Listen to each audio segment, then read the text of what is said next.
말씀 듣도록 하겠습니다. 그리 시내가에서 이 제목으로 은혜를 나누기를 원합니다. 엘리야가 이스라엘 향해서 가뭄 심판을 예언을 했습니다. 수년 동안 비도 이슬도 없을 거라고 이렇게 예언을 했습니다. 중동 지방은 비가 부족하죠.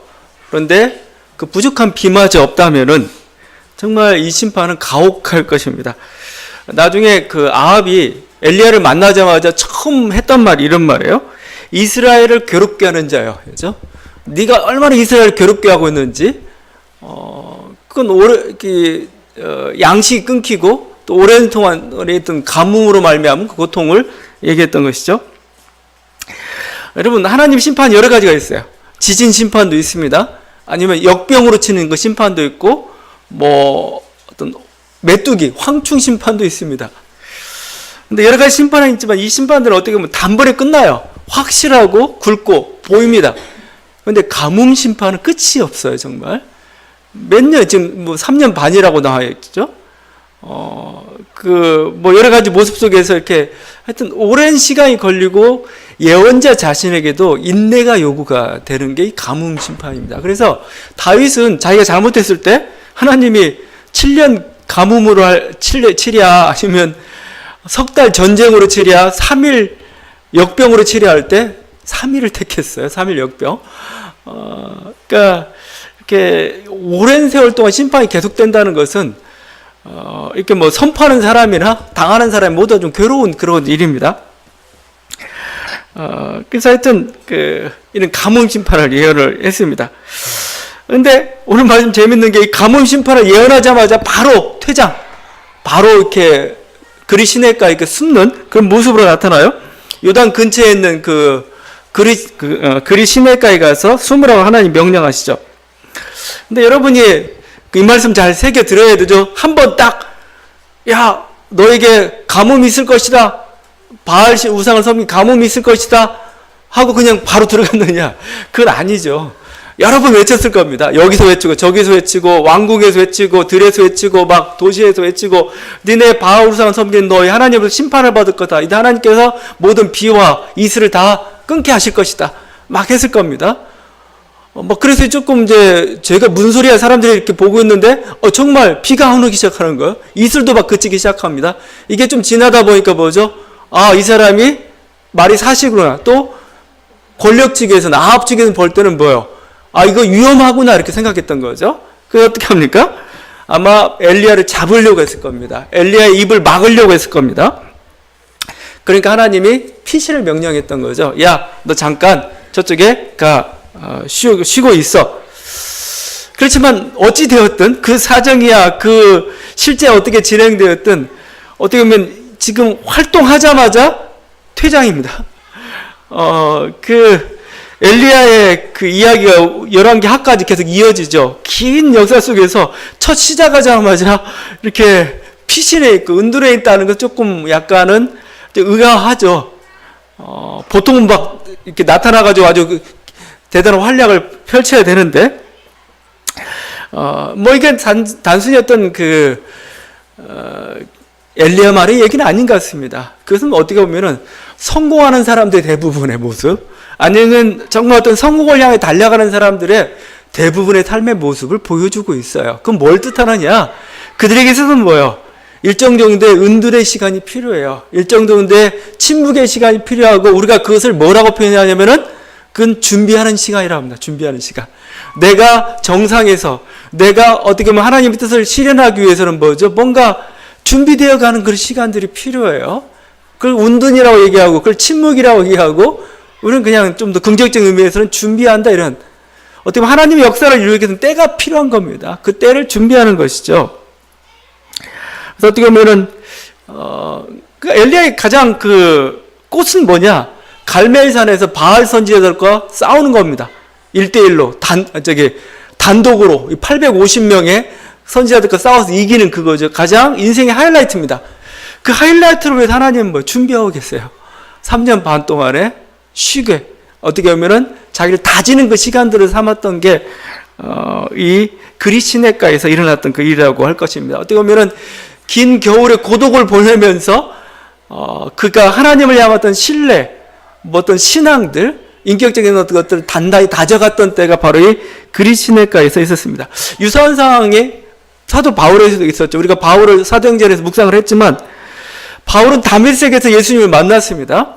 예수님 만나고 바울은 열정적인 사람이니까 바로 복음을 전했어요. 바로 이곳저곳 복음을 전하 핍박도 받고 막 그랬습니다. 그런데 바울이 처음부터 이렇게 두각을 나타내지 못했어요. 좀 시간이 필요했습니다. 그 갈라디아에서 이렇게 전하고 있습니다. 또 나보다 먼저 사도된 자들을 만나려고 예루살렘을 가지 아니하고 아라비아로 갔다가 다시 다메섹으로 돌아갔노라. 그 후 3년 만에 내가 게바를 방문하려고 예루살렘에 올라가서 그 후 3년은 다메섹에서 예수님을 만나고 난 후 3년입니다. 3년 후에 만나러 간 거죠. 이제 예루살렘으로 본격적으로 이렇게 활동하게 간 겁니다. 이 3년 동안 어디 있었느냐? 아라비아에 있었다 합니다. 그래서 이 아라비아라는 것을 수도사들이 주로 그런 식의 해석을 많이 했는데, 이 아라비아는 아라비아 광야다, 아라비아 사막이다. 바울은 아마 3년 동안 거기 응거하면서 어떤 수도했을 것이다, 수행했을 것이다, 이렇게 얘기합니다. 근데 바울 성격상 그런 사람이 못해요. 바울은 아라비아 지역이라는 곳에 가서 사실 복음을 전했던 겁니다. 아라비아 지역이라는 곳이 꼭 사막만 가리키는 게 아니에요. 그런데 열심을 다했지만 열매는 별로 없었어요. 이곳저곳에서 핍박만 당하고 뚜렷한 열매는 없었고, 그 열매가 없는 그 기간이 오래 걸렸어요. 안디옥에서 사역하기까지. 그러니까 처음으로 바울이 예수님을 만났던 데가 AD 32년도 정도 잡습니다. 다메섹에서.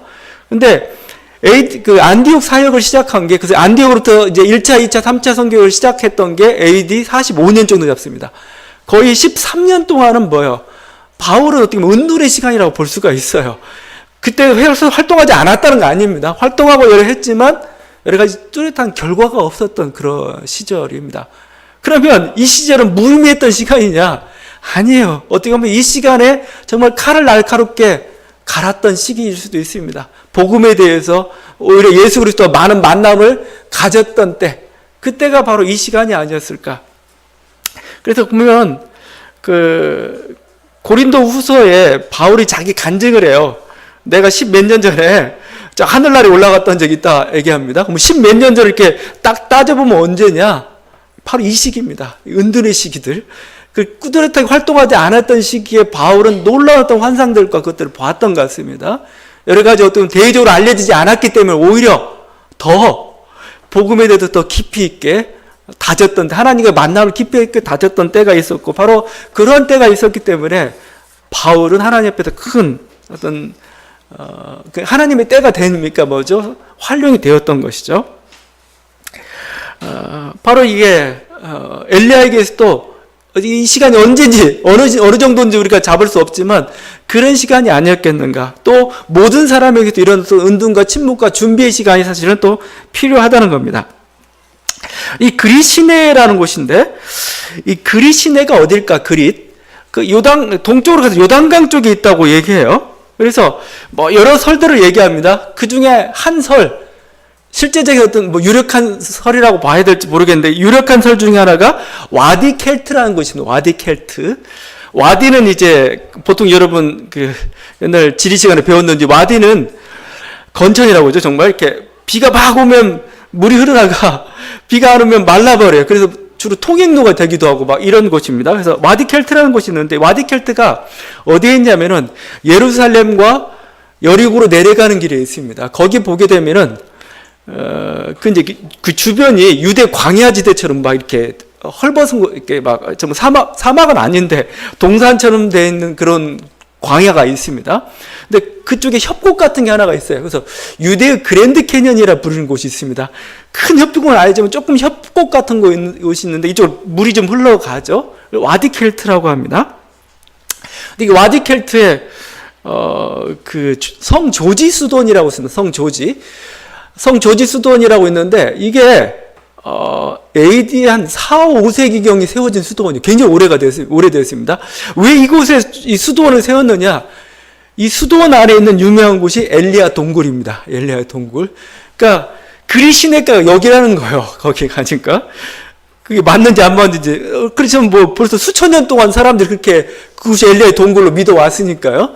그곳에서 엘리야 있던 동굴이 있는 그곳이 있고, 하여튼 그곳에서 뭐 까마귀로부터 먹이를 먹었던 장소라는 겁니다.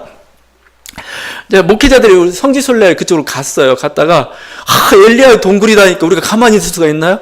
엘리야 그 뜨거웠던 사람, 열정적이었던 사람이니까 막 거기서 다들 가가지고 주여 삼창하면서 막 기도를 하면서 막 하고 있었어요. 근데 어떤 수도사가 막 뛰어들어왔어요. 뛰어들어오더니 막 뭐라고 소리치는 겁니다. 우리 뭐라고 그런 거야? 계속 기도하고 있는데 막 화가 나가지고 막 얘기하고, 지금도 뚜렷하게 들리는데 이곳은 거룩한 곳입니다요. 홀리 플레이스라는 겁니다. 우리 거룩한 곳에 우리가 기도하잖아 했더니 그 사람 하는 얘기가 거룩한 곳이라는 겁니다. 침묵을 지키라는 겁니다. 침묵을. 그래서 우리 다 쫓겨났어요. 다 쫓겨났는데 그쪽은 소리가 불경가는 겁니다. 소리 내는 것. 그러니까 침묵하면서 하나님의 소리를 듣는 곳이에요. 거기는요. 우리가 통성 기도한다는 건 인간의 소리죠. 우리의 소원을 아뢰는 그런 곳인데 거기는 그런 곳이 아니고 그냥 조용히 있으면 하나님의 소리를 들어야 될 곳인데 왜 이거 시끄럽게 하냐 이거예요. 하나님의 소리를 방해하느냐 이거예요. 개신교는 어떻게 보면 그 침묵의 가치들을 많이 잃어버리고 있습니다. 이곳이 또 유명한 것은 이곳은 바로 이렇게 그랜드 캐년같이 생겼다고 그랬잖아요. 근데 그 주변에 동굴들이 많아요. 자연 동굴들이. 절벽에 동굴들이 있습니다. 그래서 여기서 유명한 게 동굴 수도사들입니다. 동굴 수도사. 저도 사진을 찍어왔는데 이 동굴이 있고 거기서 밧줄이 쭉 드리워져 있어요. 그리고 밧줄에 바구니가 있습니다. 그러니까 이 동굴에서 한 사람이 수도를 하는 겁니다. 한 사람이 올라가 수도하다가 먹을 거 있으면 바구니를 통해서 올려보내요. 올려보내다가 어느 날 계속 올려보내도 뭐 반응이 없고 그래요? 그러면 죽었을 가능성이 높습니다. 그럼 그 제자가 또 올라가요. 이게 수천 년 동안 이게 동굴 수도사들이 했던 곳. 여기서 침묵하면서 하나님을 묵상하고 이렇게 했던 그곳. 여러분, 우리 불교만 고승들이랄지 뭐 몇몇 수도만 있는 게 아니고 우리 중세 전통 보게 되면 수도사도 대단합니다. 대단해요. 하여튼 이곳은 어떤 곳이냐면 결국은 그 수도사들이 엘리야의 하나의 흔적들을 찾긴 찾았지만 바로 이곳은 은둔의 장소입니다. 침묵의 장소고 거기서 하나님의 소리를 듣는 그런 거죠. 어떻게 보면은 현대들이 가장 필요한 장소입니다. 우리는 굉장히 조급하죠. 막 인터넷에서 화면 한 10초만 늦게 가도 막 열불나요. 이거 빨리 안 나와. 막 뭔가 결과가 안 나오면 눈에 보는 것이 없으면 막 답답해하는 게 우리들의 모습이죠. 근데 여러분 인디언들이 그런 말을 했다고 그러죠. 천천히 걸으라고. 왜냐하면 영혼이 쫓아오지 못한다고 이거죠. 그래서 인디언들은 말을 타고 가다가 좀 가다가 쉰다는 거예요. 왜 쉬냐니까 우리 영혼이 쫓아오도록. 근데 여러분 이렇게 막 눈에 보이는 거 빠른 것만 쫓아가다가는 우리 얼빠지고 말아요. 얼빠지고 말아요. 정말. 그러니까 현대인들이 가지고 있는 것 중에 하나가 뭔가 이렇게 불안해요. 뭔가 이렇게 아주 허전해요. 허무들이 어디서 나오는가? 어떤 영적인 어떤 깊이들, 자기 내면의 소리를 듣지 않아요.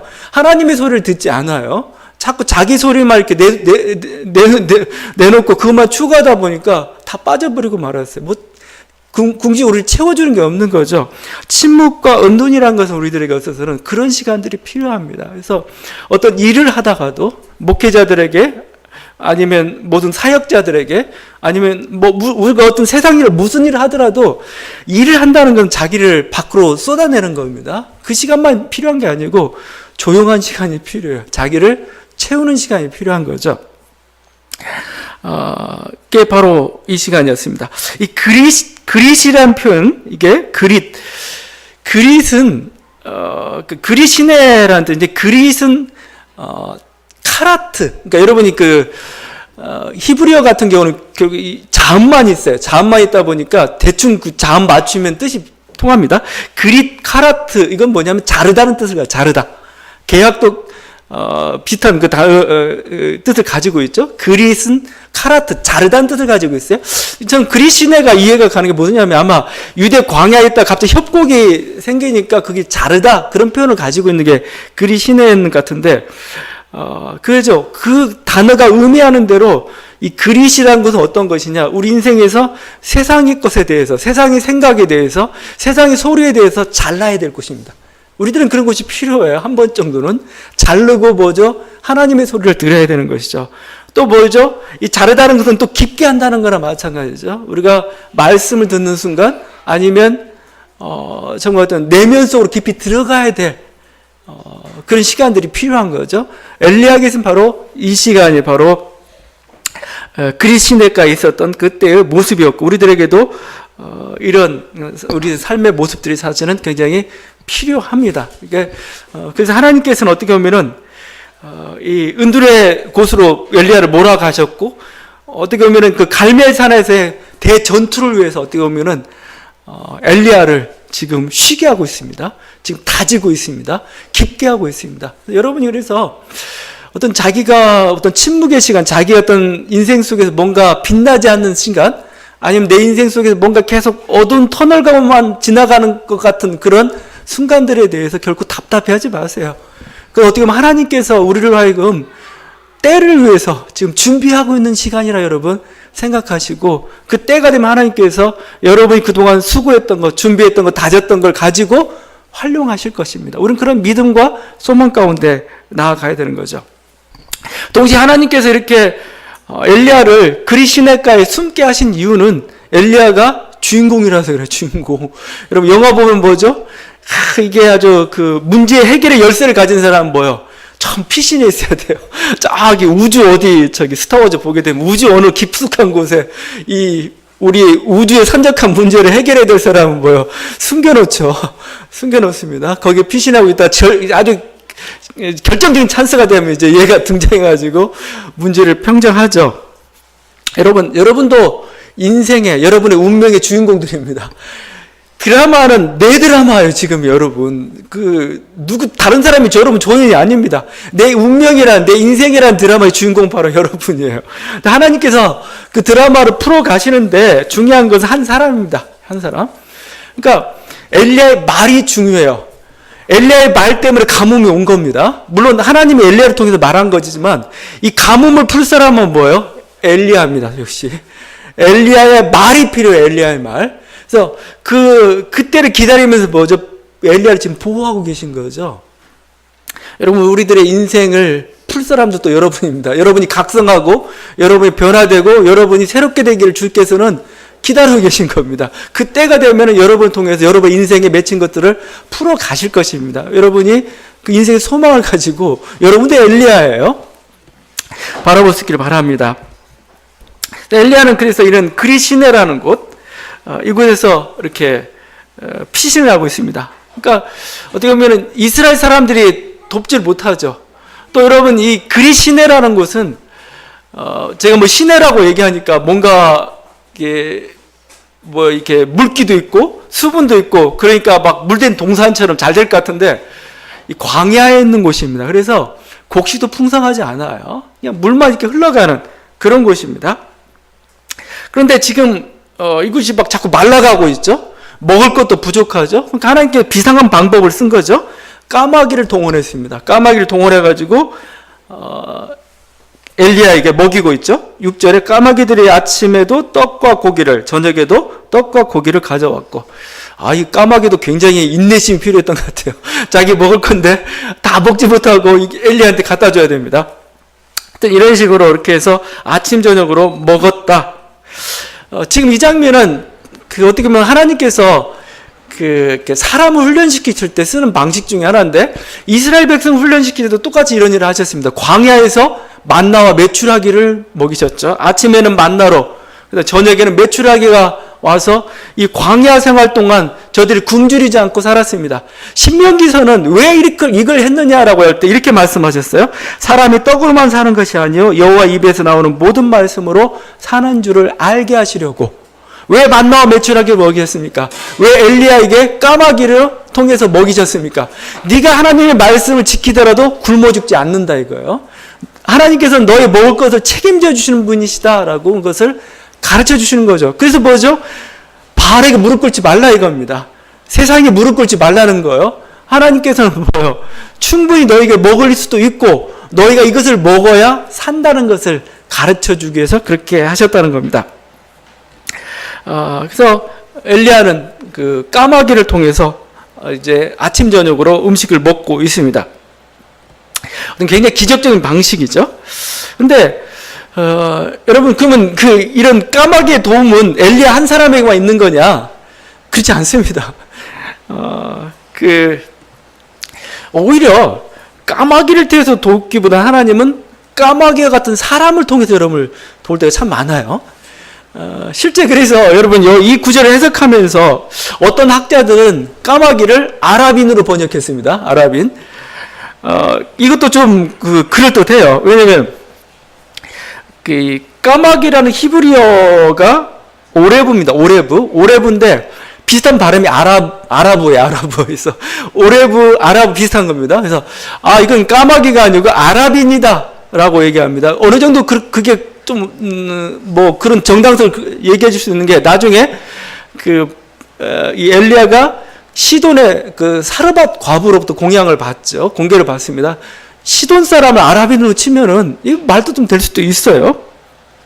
제가 이렇게 얘기하는 이유는 여러분 하나님께서 도움다고 까마귀가 돕는 것만 하나님이 도우심을 생각하지 말라는 겁니다. 그것은 엘리야를 통해서 보여준 특별한 기적이고 대부분은 하나님은 어떻게 도우시냐면 우리를 까마귀 같은 사람을 통해서 돕습니다.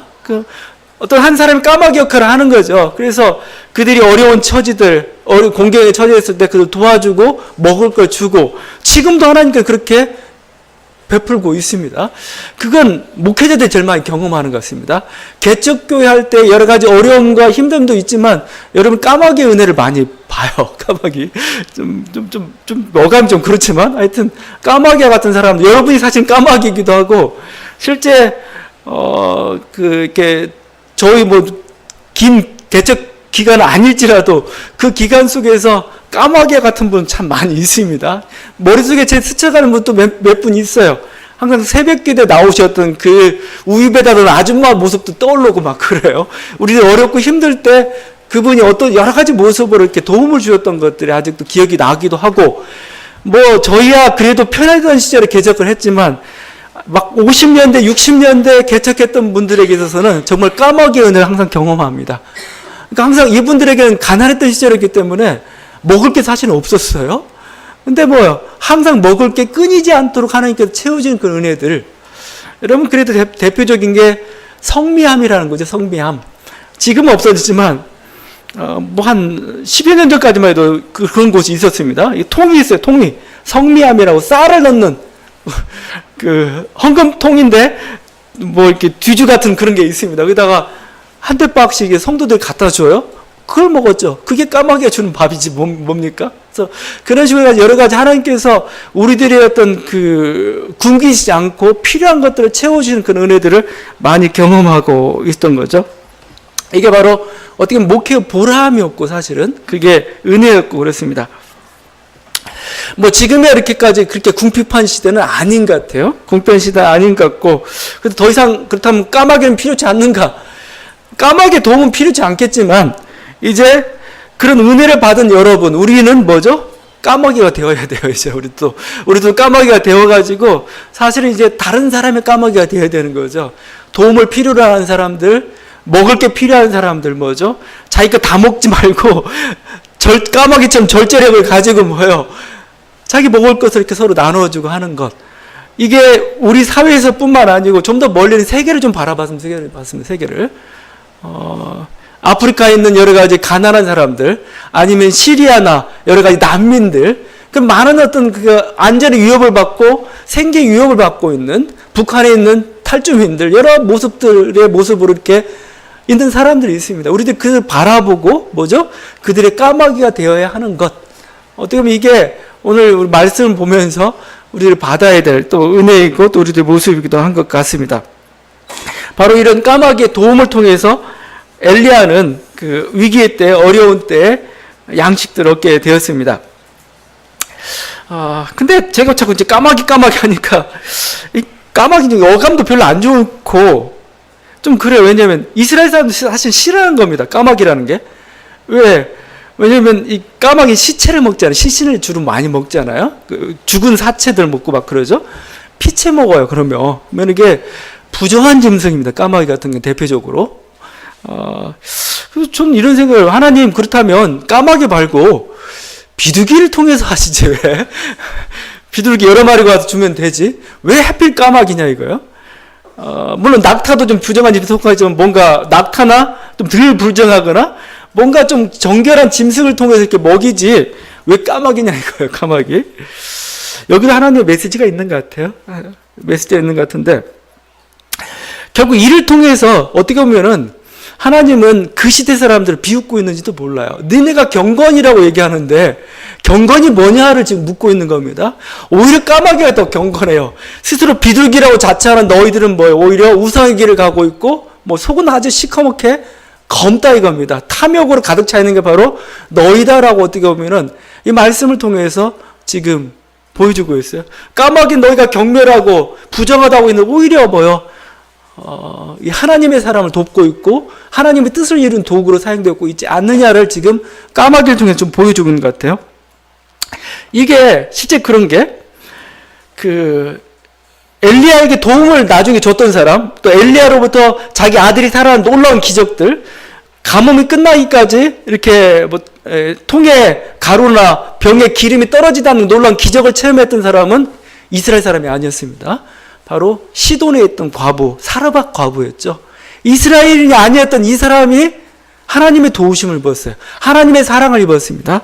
예수님은 이렇게 표현했습니다. 엘리야 시대 하늘이 3년 6개월간 닫히어 온 땅에 큰 흉년이 들었을 때 이스라엘에 많은 과부가 있었을 때 엘리야가 그중 한 사람에게도 보내심을 받지 않고 오직 시돈 땅에 있는 사렙다의 한 과부에게 뿐이었으며 많은 과부가 있었는데 주님은 그들을 찾지 않았다. 오히려 시돈 땅에 있는 한 과부를 하나님께서 찾았다라고 말씀하고 있습니다. 이방인이 더 경건한 사람으로서 이방인이 더 하나님의 사랑을 입은 자의 모습으로서 지금 나타나고 있습니다. 오늘 우리 사이에서도 정말 경건의 문제가 발생하고 있습니다.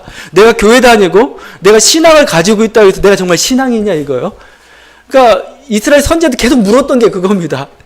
네가 진짜 하나님 믿느냐 이겁니다. 그렇다면 그럼 하나님 믿는 걸 내가 어떻게 알 수가 있습니까? 삶을 통해서 보이라는 거 항상. 야고보서도 똑같은 얘기를 하셨고 야고보 사도도 우리에게도 역시 야고보 사도의 말씀은 타당한 것 같습니다. 지금도 하나님 앞에서 정결하고 더러움이 없는 경건은 곧 고아와 과부를 그 환난 중에 돌보고 또 자기를 지켜 세속에 물들지 아니하는 그것이라 이거죠. 우리들에게 참된 경건, 참된 신앙인, 좀 하나님의 사랑을 입는 자의 모습은 뭐예요? 고아와 과부를 그 환난 중에 돌보고 자기를 지켜 세속에 물들지 않는 것. 이웃을 향해서 사랑하는 사람, 사랑을 베푸는 사람, 그리고 세속에 물들지 않는 게 뭐예요? 자본주의나 이 시대의 정신에, 이 시대의 가치관에 휩쓸리지 않는 사람들입니다, 여러분. 이게 참으로 경건한 사람이에요. 교회 다니면서 내가 예배드리고 내가 헌신하고 내가 많은 시간을 쏟는다고 해서 경건한 사람이 아니라는 거예요, 오히려. 하나님 말씀대로 서로 사랑하는 그 말씀을 실천하는 사람. 또 하나님 말씀대로 뭐죠? 하나님 말씀을 가장 최고로 여기면서 이 세속의 가치관에 물들지 않고 살아가는 사람. 비록 교회는 잘 안 나올 수도 있어요. 아니면 아예 교회를 안 나올 수도 있습니다. 오히려 그 사람이 더 하나님은 경건한 사람을 보여주고 있어요. 까마귀를 통해서 지금 보여주고 그가 하나님의 일을 하고 있어요. 교회 사람들이 하나님의 일을 하는 게 아니고 까마귀가 하나님의 일을 하고 있다는 겁니다. 그래서 우리가 즐겨 읊던 그 시조가 있죠. 이게 맞아요. 까마귀 검다고 백로에 웃지 마라. 겉이 검은들 속조차 검을소냐. 거치고 속 검은 이는 너뿐인가 하노라 이거죠. 막 백로가 막 까마귀 검다고 비웃죠. 근데 이게 거치고 겉은 희어 보이지만 속 검은 이는 너뿐인가 하노라 이렇게 얘기하죠. 진짜 백로가 속이 검은가요? 못 먹어봐서 모르겠는데 하여튼 그렇다는 거예요. 지금 그게 신앙인들에게도 얘기할 수가 있습니다. 신앙인들 자꾸 경건을 얘기하고 세상은 죄가 많다고 봐. 이 망할 세상, 죄로 가득 찬 세상, 죄인이야라고 얘기하는데 그런 너는 뭐냐 이거예요. 그러면 너게 정말 경건의 삶을 살고 있느냐라고 주님은 물어보고 있죠. 제가 이 얘기를 하는 게 우리 이웃교회 중에 하나가 해오름교회라고 있어요. 저기 큰 교회죠. 까치고개 넘어가는. 근데 거기도 역시 세습을 단행을 했습니다. 거기 교회 세습은 참 웃겨요. 왜 웃긴 게 자기 아들을 2번 이제 교회 담임으로 세우려다가 2번 공동회의에서 거부를 당했어요. 그럼 그만둬야 되나? 근데 이 목사님 지론이 할 때까지 한다 이겁니다. 가지고 지난주에 아주 약간 편법적으로 통과를 시켜버렸습니다. 근데 법적으로도 많이 문제가 붙게 생겼습니다. 지금 뭐예요? 이 교회 세습이라는 게 결국 뭡니까? 교회를 사유화하는 거잖아요. 기업처럼 보는 거고, 그냥 그렇게 쉽게 따지면 목회자의 탐욕입니다. 탐욕. 내가 번 거 남에게 줄 수 없어. 내 자식에게 줘야 돼. 이렇게 할 때 그 가지고 있는 그 탐욕, 세속 정신으로 가득 차 있는 거죠. 또 뭐죠? 교회에 대한 주권에 대한 의식도 없어요.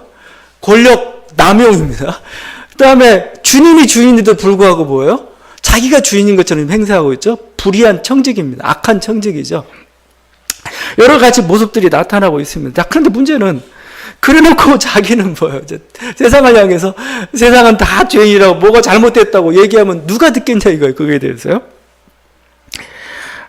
여러분 그 실제 우리의 삶 속에서 경건의 모습을 보이는 사람이 경건한 사람입니다. 하나님 사랑하는 사람이고 어떻게 보면 주님은 그런 사람들을 찾고 계시고 그런 사람들을 통해서 하나님의 일들을 이루어가고 계신다는 거죠. 말이 아닙니다. 말이. 그건 선지자들이 했던 말이에요. 그래서 그 시편에 이런 얘기하죠. 저들은 하나님이 없다고 한다고. 하나님이 없다고. 이스라엘 사회뿐만 아니고 모든 이 중동 국가는 모두 어떤 신이든 다 신을 섬겨요. 이스라엘은 말할 것도 없죠. 하나님을 섬기는데 시편에서 저들이 하나님이 없다고 얘기합니다. 무신론이라는 표현을 써요. 그러면 어떻게 그런 일이 발생하느냐. 그래서 우리가 윤리적 무신론이라는 표현을 씁니다. 하나님 뜻대로 행하지 않는 사람은 하나님을 믿지 않는 사람이에요. 그러니까 자기가 악을 행하면서도 그게 더 두려움을 갖지 않는 사람은 하나님을 믿지 않는 사람이에요. 그래서 저들이 하나님이 없다 한다 이렇게 얘기하고 있죠. 여러분 어떻게 보면 까마귀를 통해서 지금 보여주고 있어요. 강도 만난 자를 도왔던 사람은 선한 사마리아인이었습니다. 마땅히 도울 거라고 생각했던 제사장과 레위인은 그냥 지나가 버리고 말았어요. 사마리아인, 이스라엘 사람은 그렇게 경멸하고 그렇게 아니다라고 생각했는데 오히려 하나님의 뜻을 행한 사람은 그 사람이었고 주님은 그 사람을 더 인정을 했던 것이죠. 또 이 사람을 통해서 정말 그 죽은 사회가 살아났던 것이죠. 다시 한번 이게 우리 주님께서 이루시는 그 모습입니다. 지금 우리들의 모습 어떻게 보면은 이런 참된 경건을 찾아보기 힘든 그 시대에 우리들이 살아가고 있죠. 결국 그 모습이 겉으로 드러나고 있는 게 시내가 말라가는 거죠. 시내가 계속 말라버리고 말았습니다. 계속 말라버리고 말았어요. 뭐 이게 와디든 뭐 일반 시내든 시내가 이게 강이 말랐다는 것은 이게 대단한 사건이죠. 왜냐하면 가뭄이 극심해졌다는 겁니다. 그리고 더 이상 물을 얻을 수 없게 됐다는 거죠. 이게 아주 극심한 현실인데 어떻게 보면은 이것은 그냥 가뭄이 사실은 문제가 아니고 이스라엘이 가장 문제가 되는 것은 영적인 가뭄이죠. 우리가 계속 말씀을 나누고 있지만 말씀의 기근이 문제다. 말씀의 기갈이 문제였던 거죠. 이 육적인 이런 모습을 통해서 영적인 현실을 그대로 드러내고 있습니다.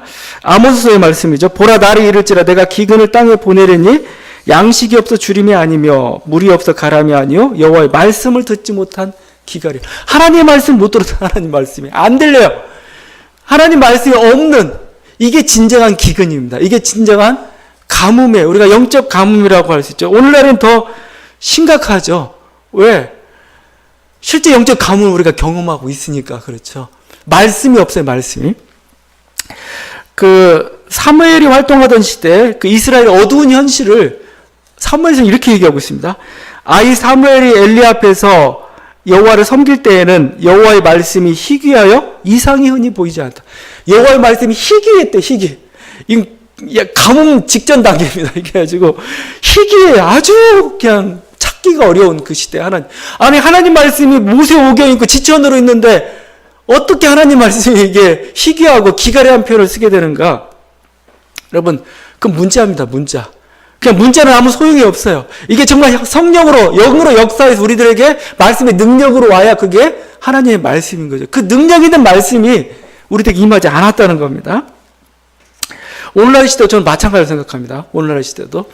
물론 뭐 영상 매체나 인터넷을 통해서 막 설교를 할지 뭐 하나님 말씀을 쏟아져 들어오고 있어요. 뭐 그냥 스마트폰만 틀어도 오늘의 말씀이 막 오고 막 그러고 있습니다. 그런데 말씀이 아니에요. 하나님 말씀이 아니에요. 마치 바닷물 같아요. 바닷물. 그러니까 물이에요. 물은 물인데 먹으면 더 짜요. 뭔가 이렇게 나에게 내 기근, 내 갈증을 해결해 주지 못해요. 그래서 아모스서에서는 더 리얼하게 이렇게 얘기하고 있죠. 사람이 이 바다에서 저 바다까지 북쪽에서 동쪽까지 비틀거리며 여호와의 말씀을 구하려고 돌아다녀도 얻지 못하려니 그날에 아름다운 처녀와 젊은 남자가 다 가라에 쓰러지리라 이거죠. 그러니까 모든 사람이 이 바다에 저 바다까지 막 다녀도 말씀을 찾지 못하겠다는 거예요. 말씀의 능력이죠. 사실은 정말 하나님의 말씀. 그래서 우리는 그래서 성경하고 하나님의 말씀을 좀 다 나눠요. 그 말이 좀 뭐 그게 그거냐 아니냐라고 할 때는 성경 그냥 문자예요. 하나님의 말씀은 뭐예요? 그 문자가 뭐죠? 하나님의 성령의 감동에서 역사할 때 그걸 우리가 하나님의 말씀이라고 하죠. 똑같은 말씀이라도 그 한 말씀이 내 인생을 바꿀 때가 있습니다. 그 말씀이 나를 이끌어갈 때가 있고 민족의 소망을 밝혀줄 때가 있어요. 그런 살아있는 말씀을 얘기하는 겁니다. 이 말씀의 기근회를 얘기하고 있죠. 여러분, 그래서 지금은 어떻게 보면 비상한 시기이고 지금은 가뭄의 때입니다. 오히려 물질적으로 풍요로워졌는데 오히려 그게 더 위기입니다. 더 이상 물질적으로 궁핍해지면은 우리들이 그 궁핍한 현실을 체득하고 그걸 위해서 기도하는데 물질적으로 부유하니까 잘 몰라요. 괜찮은 줄 알아요.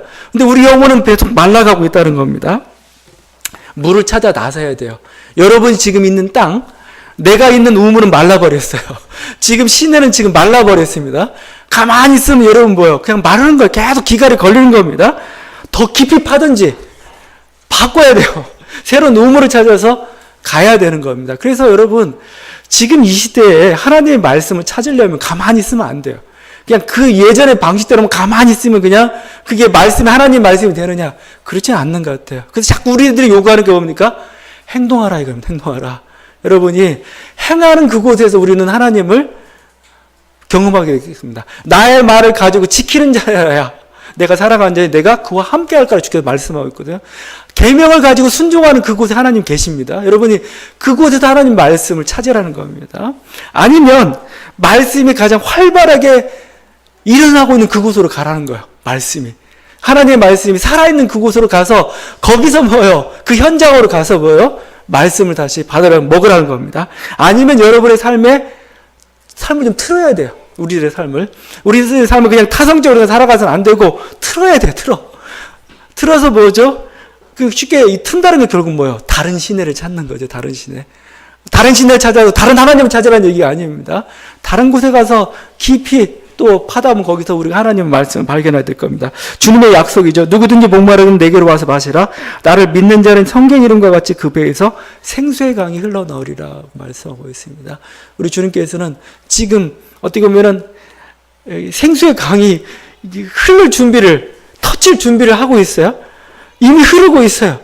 우리가 뭐예요? 정말 수도관을 열어야 되는 거고, 수도관을 청소해야 되는 거고, 수도관을 파이프를 깊이 내려야 되는 거고, 그걸 못하기 때문에 그래요. 아직 그냥 다 말라버린 샘물만 붙잡고 있으니까 힘든 겁니다. 다시 한번 금년 한 해 또 우리 민족에게 이 정말 하나님 말씀의 은혜가 임하는 그런 놀라운 은혜가 여러분에게 우리 민족에 임하길 간절히 바랍니다. 기도하시겠습니다.